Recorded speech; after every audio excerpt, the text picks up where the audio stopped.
하나님의 말씀은 요한복음 1장 16절 18절입니다.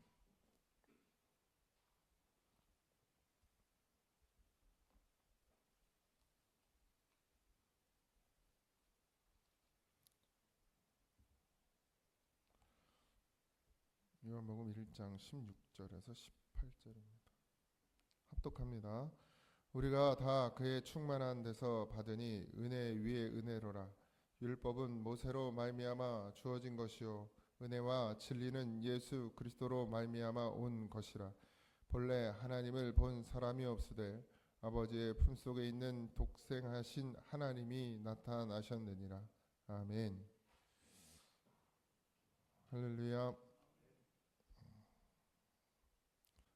오늘은 16절 18절인데요. 이 말씀이 육신이 되어 이 땅 가운데 오셨다. 이게 성육신에 대한 이야기를 했고, 사실 신학적으로 이걸 정리한다는 건 사실 쉽지 않고요. 그리고 아무리 공부를 해도 교수가 정답은 아닙니다. 목사도 정답이 아니고 어떻게 하나님을 연구한다고 해서 연구가 되지겠습니까? 어디에나 계시는데 그게 설명이 되지도 않고, 또 말씀은 또 도대체 로고스라고 하는데 언어상으로는 진리이기도 하지만 그걸 또 어떻게 우리가 이해할 수 있는지, 말씀이 계셨다, 이해가 됩니까 이게? 여러분, 태초에 말씀이 계셨다. 그 말씀이 하나님이기도 하고 하나님 아들이기도 하고, 이게 이제 사실 언어로 설명이 되어지는 부분이 아니고 글로 설명이 되어지는 부분이 아니라 결국 영적인 일은 영적으로만 분별할 수 있는 것이고, 그래서 깨어 있어야 하고 믿어지는 믿음이 되어야 하는 줄 믿습니다. 어쨌든 정리할 수 있는 것은 그 말씀이라는 이 로고스라는 것, 그것이 하나님의 어떤 존재를 가리키는 단어이고요. 그러니까 하나님께서 어떤 우리가 생각하는 건 형체나 어떤 형태로 되어져 있는 것이 아니고 영적 존재인데, 그 영적 존재가 또 말씀이기도 하고, 여러분들이 헷갈릴 수도 있는데 그냥 단순하게 생각하시면 됩니다. 어쨌든 성령도 말씀이고 예수님도 말씀이고 하나님도 말씀 그 자체시죠. 그래서 기독교는 말씀의 종교이고요. 이게 설교의 종교가 아닙니다, 여러분. 설교랑 말씀은 늘 구분하셔야 됩니다. 설교는 부처님, 스님도 하시고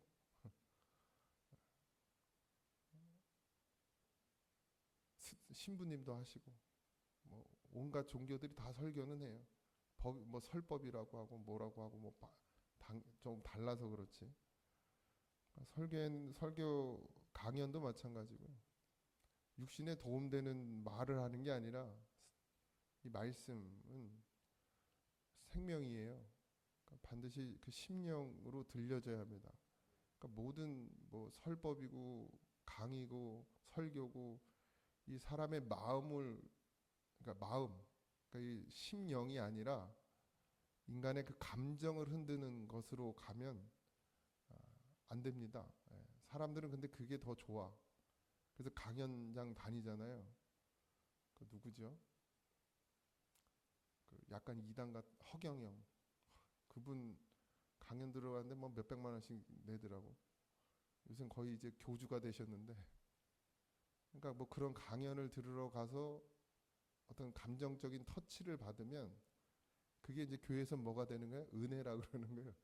근데 여러분, 은혜하고 감정의 터치를 받는 거랑은 구분을 하셔야 됩니다. 은혜는 내 속에 깊은 심령 가운데 주님의 말씀의 임재가 있고, 그 말씀의 임재가 나를 살리는 걸 보는 게 은혜지, 그걸 은혜 받았다고 해야지 그냥 내 생각하고 막거나 아니면 내 어떤 감정을 건드려 주거나. 김창옥 선생님이 잘하는 게 그거 아닙니까? 여자의 마음을 너무 잘 알잖아요. 그러니까 여자들이 거기 가서 울잖아. 자기 마음을 터치해 주니까. 목사가 그런 직업이 아니에요. 근데 자꾸 그런 걸 원하거든요. 또 감정의 어떤 터치를 원하는 사람들이 있고, 또 젊은 사람들은 지식의 터치받길 원하는 사람들이 있어요. 교회는요, 지식을 쌓는 곳이 아닙니다, 여러분.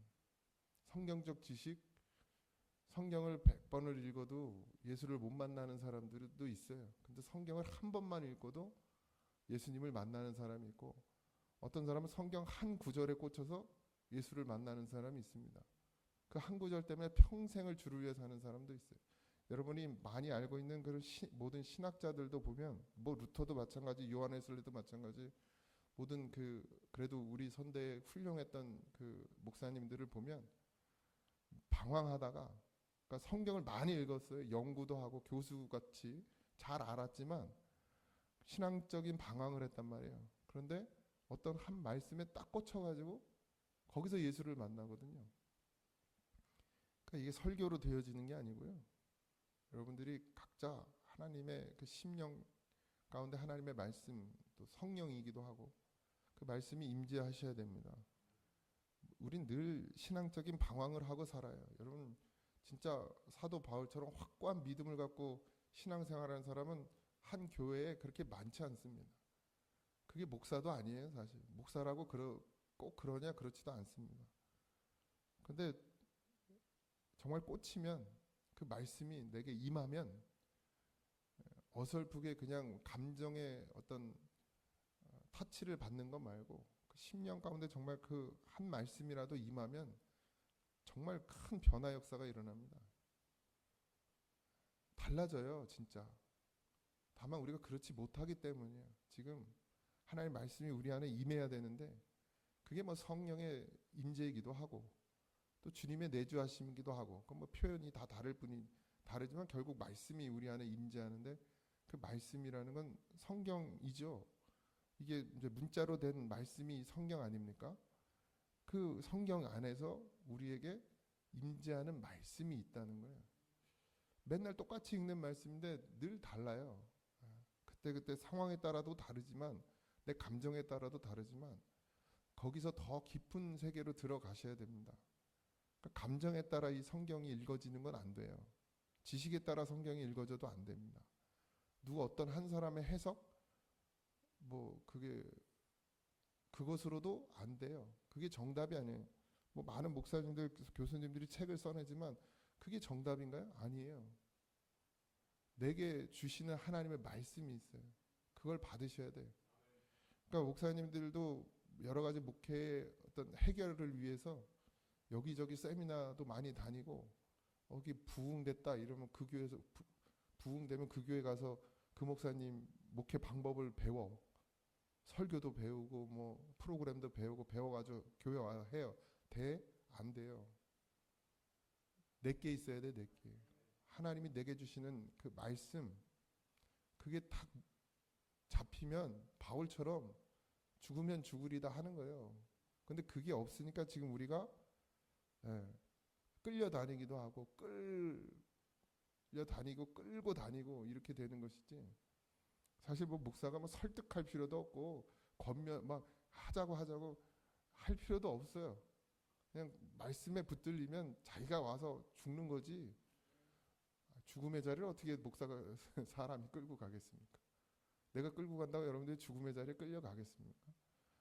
성경에 또 신약에 예수님 시대에도 예수님이 끌고 간 사람이 하나도 없어요.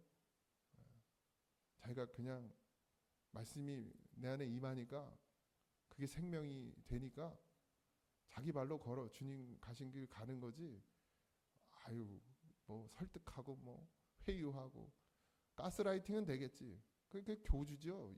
사입이야. 가스라이팅 하면 사입이요. 제가 맨날 같은 얘기를 계속 해보세요. 1년 내내 365일. 그러면 세뇌가 돼요. 세뇌되면 안 돼. 그러면 그거는 사이비가 되는 거예요. 진짜 내가 주님 만나야지. 내가 주님 만나서 나는 죽고 예수로 사는 게 진짜 그게 실제가 되어지고, 그래서 내가 그 길을 걸어가야죠. 그럼 누구 때문도 아니고 주님 때문이어야 돼요. 그러면 그 길이 생명의 길이 되는 거예요. 그래야 거기가 평안이에요. 푸른 초장이 되고 쉴만한 물가가 되는 거예요. 각자 그렇게 한 사람 한 사람이, 성도가 어떤 누구 한 사람의 의도에 의해서 그렇게 되지 않고 예수님 만나는 거예요. 말씀 한 말씀이라도 내게 콱 박혀서 그 말씀이 나를 끌고 가야 돼요. 그래야 교회는 그게 질서가 되는 거예요. 누구 때문이 아닙니다. 누구 때문에 가고 누구 때문에 안 가고 이런 거 없어요. 오직 예수님 때문이어야 돼요. 영유아부 어린 아이부터 80, 90대 노인에 이르기까지 다 예수님 때문에 그 길 걸어가야 됩니다. 결국 그건 말씀이죠. 로고스라 그랬어요. 예수님도 그 안에 계시죠. 결국 예수님이기도 하죠. 그 로고스 대신 말씀이 우리 안에 임하실 때 그때 생명이 되는 거예요. 하나님께서 이스라엘 백성에게 율법을 주었죠. 그 율법으로 안 되잖아요. 그죠? 그러니까 율법으로 안 되는 걸 가르치시려고 율법을 주신 거예요. 율법은 자기 노력이거든요. 자기 애씀이에요. 사실 율법이 자기 노력, 자기 애씀은 아니네. 하나님이 율법을 주신 의도는 분명하시죠. 근데 인간이 그것을 자기 노력, 자기 의지로 바꿔버린 것뿐이에요. 근데 하나님이 우리에게 율법을 주신 이유는 깨달게 하심이에요. 그래서 율법이 먼저 왔고 그 다음에 말씀이 육신이 되어 이 땅 가운데 오셨죠. 그래서 뭐라 그래요? 은혜와 진리라. 은혜와 진리. 우리가 다 그의 충만한 데서 받으니 은혜 위에 은혜로라. 충만하다. 채워졌다라는 것이네. 그러니까 여러분 근데 그 채워지며 시간의 흐름에 있지 않아요. 그러니까 1년 다니고 2년 다니고 3년 다니고 4년 다니면 채워지는 게 아니에요.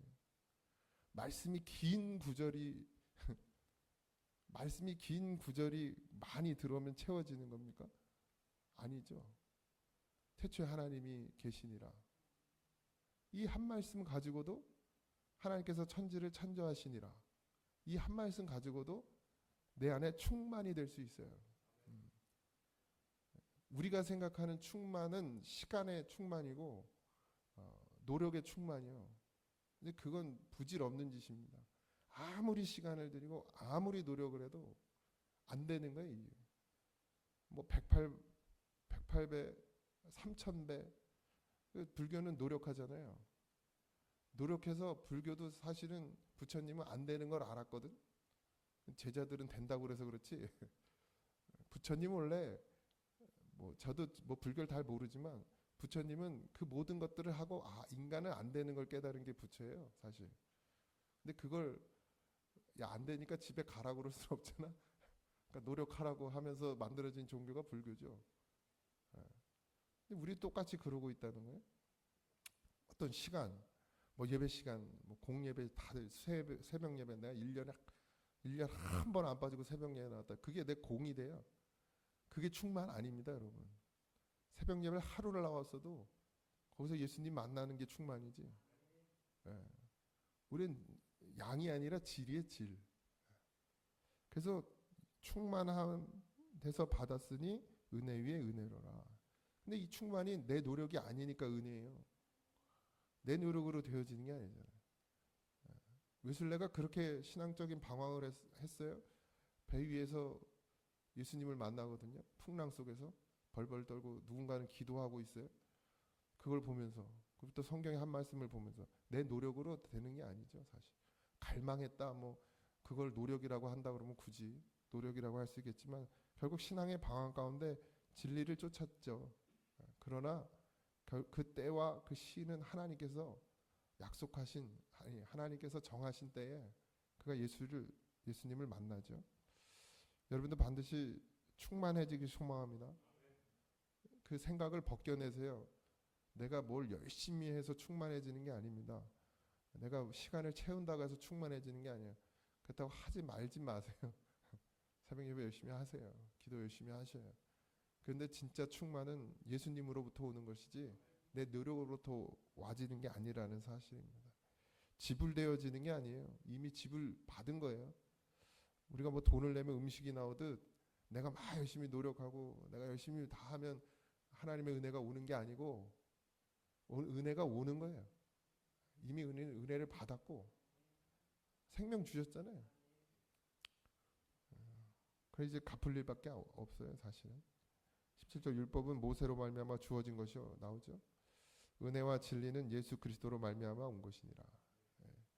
율법은 항상 죽입니다. 율법은 다. 그래서 율법을 잘 보면 내가 죽어야 되는 사람이에요. 근데 바리새인들은 그 율법을 잘 보고 어떻게 했어요? 나는 살 놈이고 저놈은 죽을 놈이라고 이렇게 얘기하는 게 이 바리새인들이란 말이죠. 잘 본 거예요? 잘못 본 거예요? 잘 못 본 거예요.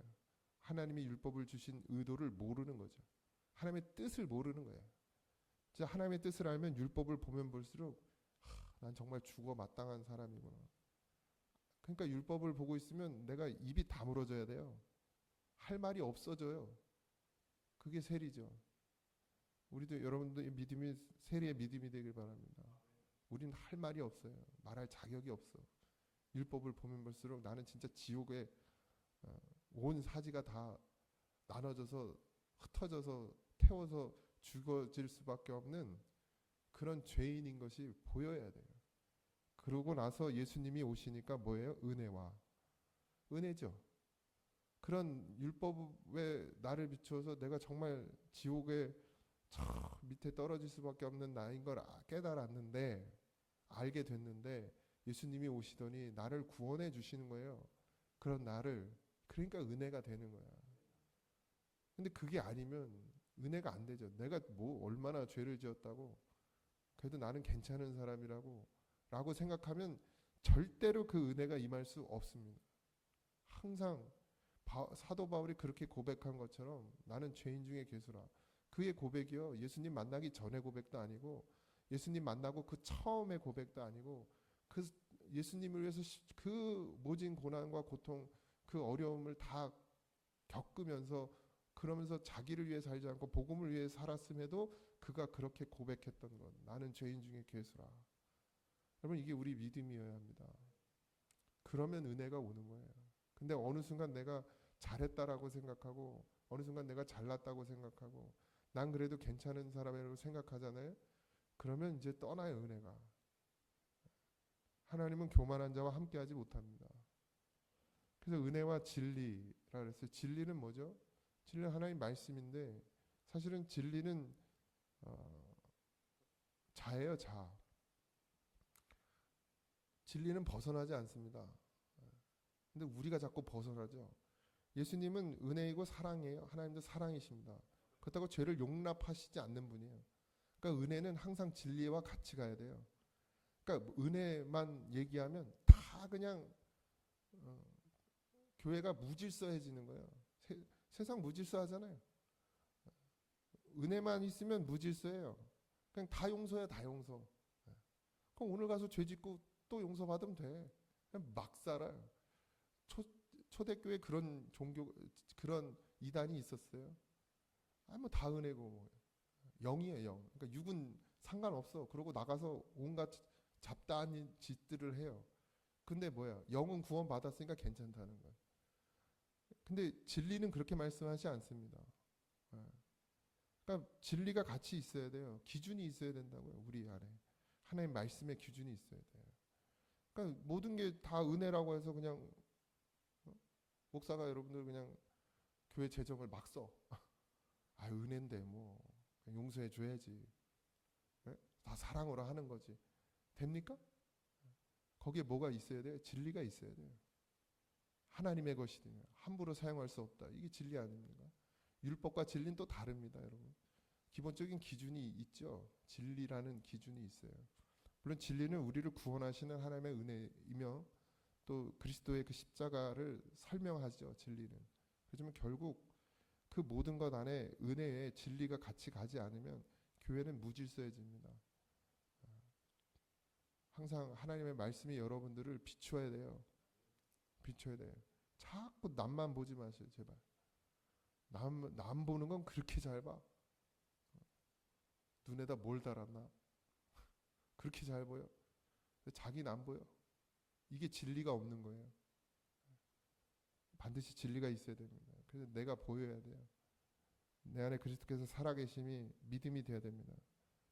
근데 은혜와 진리는 예수 그리스도로 말미암아 왔다. 그랬어요. 어떻게 왔습니까? 주님의 십자가가 우리를 구원하셨죠. 예수 그리스도께서 어떻게 은혜와 진리를 이 땅 가운데 오게 하셨죠? 십자가로 오게 하셨어요. 십자가로. 십자가는 뭐죠? 결국 하나님의 말씀이에요. 또 진리의 말씀에 그리스도께서 순종하심으로 말미암아 어떻게 해요? 이 땅 가운데 은혜와 진리가 우리 가운데 오신 것이죠. 본래 하나님을 본 사람이 없으되 아버지 품속에 있는 독생자 하신 하나님이 나타나셨느니라. 그러니까 우리가 예수님을 통해서 하나님을 보는 거예요.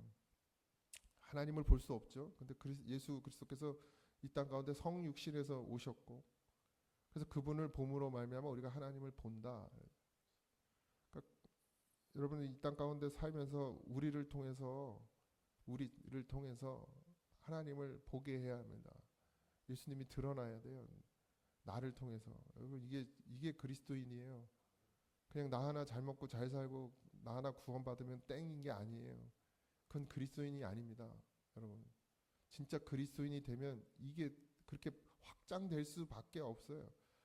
그러니까 나가서 그렇게 바울이 복음을 전한 거예요. 바울이 자기 하나 구원받자고 했으면 굳이 그렇게까지 할 필요도 없었죠. 다메섹에서 예수님 만났으면 끝이 아닙니까? 그죠? 그래서 복음을 깨달았으면 끝이에요. 한 교회에 들어가서 거기서 열심히 신앙생활하면 되는 거예요. 근데 바울이 그렇게 하지 않은 이유는 알았기 때문에, 확장됐기 때문이에요. 예수님을 만난 사람은 예수님을 또 만나게 해야 되는, 하나님을 보게 하는 그런 삶을 살아내야 된다라는 거예요. 우리가 다 바울이 될 수는 없죠. 그렇죠? 자녀도 낳고, 바울은 자녀도 없었잖아요.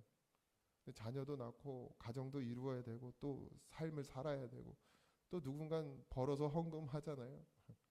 그것으로 교회가 운영이 되죠. 그렇지만 우리의 중심만큼은, 우리의 삶만큼은 어쨌든 그리스도의 향기, 그리스도의 뜻이 드러나는 삶이 되어져야 된다는 것이죠. 근데 내가 사라질 수가 없습니다, 여러분. 내 노력으로는 절대 그렇게 못 살아요. 그래서 아까 앞에서 얘기한 것처럼 충만한 가운데, 충만한 데 거해야 됩니다. 주님의 말씀, 그 작은 한 말씀이라도,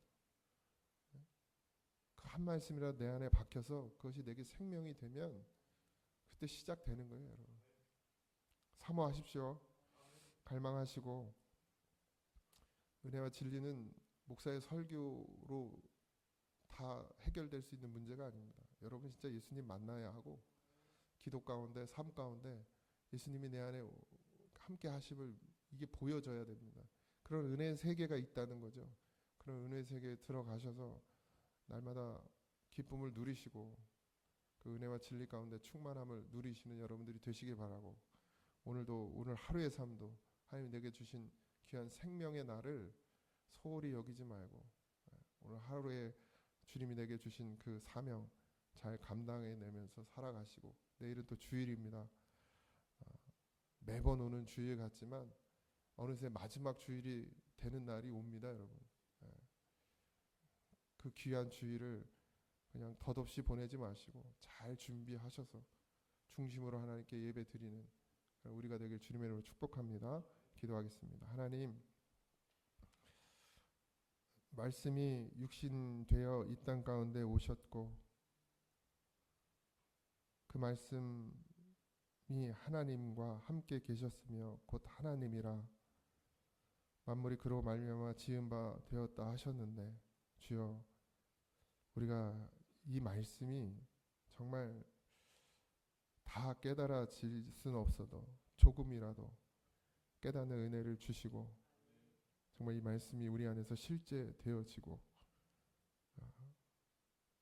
하나님이 우리에게 허락하신 그 은혜의 세계 가운데로 들어가 진리로 거듭나 아버지 하나님 말씀에 순종되어지고 주의 뜻에서 벗어나지 않는 아버지 믿음의 사람으로 오늘 하루도 살기를 소망합니다. 주여, 우리는 연약하오니 오늘도 우리에게 말씀하여 주시고 우리의 삶을 인도해 주시되, 또 주님은 우리에게 판단할 수 있는 능력과 또 걸어갈 수 있는 자의지를 주신 줄 압니다. 주여, 교만하고 오만하지 말게 하시고 늘 하나님의 말씀에 힘입어 살아가는 그런 우리가 되게 하시고,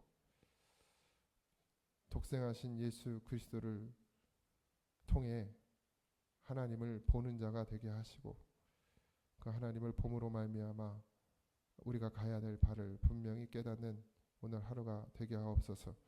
이제는 사람의 뜻으로도 내 뜻으로도 살지 말게 하시고 반드시 아버지의 뜻대로 살아가는 그런 믿음이 되게 하여 주옵소서.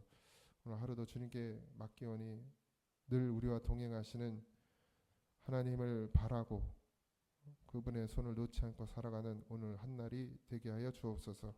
모두가 감사하며 예수님의 이름으로 기도하옵나이다. 아멘. 하늘에 계신 우리 아버지여, 이름이 거룩히 여김을 받으시오며 나라의 임하옵시며 뜻이 하늘에서 이루어진 것 같이 땅에서도 이루어지이다. 오늘 우리에게 일용할 양식을 주옵시고 우리가 우리에게 죄진 자를 사하여 준 것 같이 우리 죄를 사하여 주옵시고 우리를 시험에 들게 하지 마옵시고 다만 악에서 구하옵소서. 내 나라와 권세와 영광이 아버지께 영원히 있사옵나이다. 아멘.